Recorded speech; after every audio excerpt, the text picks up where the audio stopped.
Science में MCQ class 9 और 10th के लिए CaCO3 का मोलर द्रव्यमान मोलर मास CaCO3 का कितना होगा।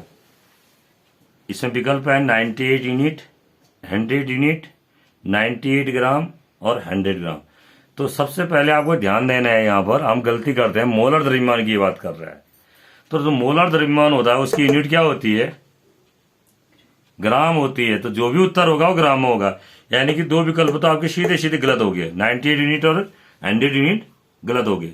अब आ रह गया आपका ये, तो कैसे निकालते हैं देखिए। तो पहले सबसे पहले हम इसका क्या निकालेंगे, मॉलिक्यूलर मास निकालेंगे, यानी कि आणविक द्रव्यमान।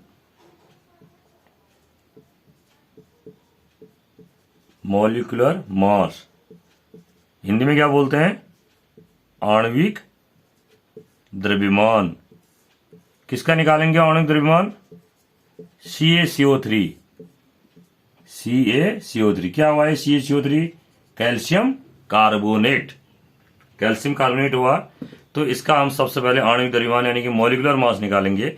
इस मॉलिक्यूलर मास निकालने के लिए, किसका मॉलिक्यूलर मास निकालने के लिए, CaCO3 का मॉलिक्यूलर मास प्राप्त करने के लिए हमें क्या मालूम होना है, कैल्शियम का एटॉमिक मास कितना होता है। कितना होता है कैल्शियम का एटॉमिक मास, 40 यूनिट होता है, ये ध्यान रखना है हमें। उसके बाद कार्बन का एटॉमिक मास कितना होता है, 12 यूनिट होता है, ये भी हमें ध्यान रखना है। ऑक्सीजन का कितना होता है, 16 यूनिट होता है, ये भी हमें ध्यान रखना है। तो CaCO3 का पहले हम क्या निकालेंगे, मॉलिक्यूलर मास। इसका हम निकालेंगे मॉलिक्यूलर मास, यानी कि हिंदी में क्या बोलेंगे, आणविक द्रव्यमान। कितना होगा, कैल्शियम का देखिए एक ही एटम है, 40 यूनिट। कार्बन का भी एक ही एटम है, 12 यूनिट। और ध्यान देंगे यहाँ पर ऑक्सीजन के हमारे पास 3 यूनिट है, 3 एटम।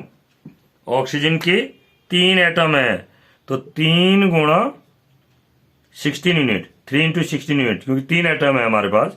कितना हो जाएगा ये, 40 यूनिट प्लस 12 यूनिट, 16 3 जा 48 यूनिट। तो ये पूरा ऐड करेंगे तो 48 में 12 ऐड करेंगे 60, 60 में 48 करेंगे 100 यूनिट। ये क्या हुआ, 100 यूनिट मॉलिक्यूलर मास हुआ। ध्यान देंगे इसको, मॉलिक्यूलर मास आणविक द्रव्यमान हुआ ये। अगर हम मोलर मास की बात करेंगे, मोलर मास की बात करेंगे, मोलर मास, मोलर द्रव्यमान भी कहते हैं इसको।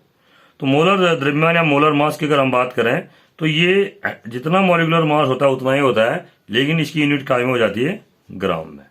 ठीक हो गया, यानी कि 100 ग्राम CaCO3 मीन्स 1 मोल हुआ। ठीक है, क्या हुआ, 100 ग्राम CaCO3 मीन्स 1 मोल CaCO3 हुआ। तो इसका आंसर क्या आएगा, 100 ग्राम सही होगा। ठीक है, तो ये सीखना है।